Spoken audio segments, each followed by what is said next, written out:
I mean, you and I talked earlier today about how there's been an inversion of the political parties, and you said it very well here. The party that I grew up in, the party of Robert Kennedy and John Kennedy, were the parties of peace. It was a party of civil rights, which means constitutional rights, particularly freedom of speech. The word liberal is derived from a word meaning freedom of speech.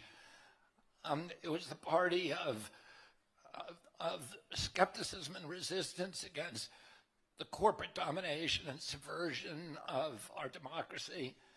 And it was the party of the working people, of cops and firefighters, of labor, of small businesses, of the little guy in this country, and against Wall Street. Today, that party is the party of war. You saw Kamala Harris's speech at the convention, which was this extremely neocon, belligerent speech about world conquest and world domination. She was preceded onto the stand by the former CIA director. This is something that would be unthinkable. She has touted now her endorsement by Dick Cheney and by John Bolton. These are the neocons that brought us the Patriot Act. They brought us the surveillance state. They brought us censorship. They brought us the war in Iraq, the worst debacle in American foreign policy history. And it's the party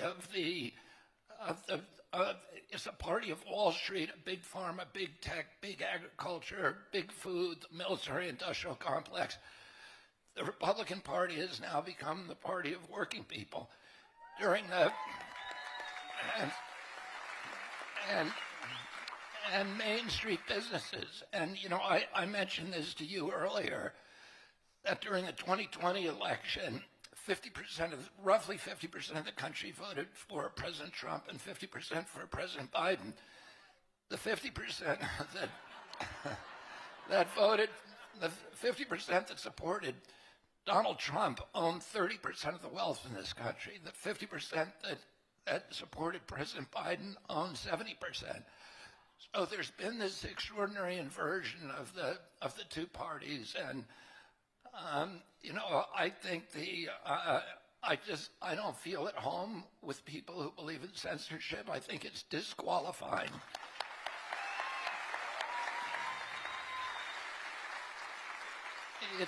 It's antithetical and inconsistent with democracy.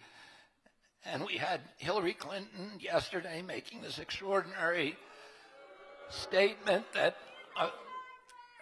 endorsing this censorship of speech in our country. We have Kamala Harris saying that free speech is a privilege, it's not a right. And Tim Walz saying the same thing. And I think that is disqualifying for anybody who wants to be president of the United States to believe in censorship.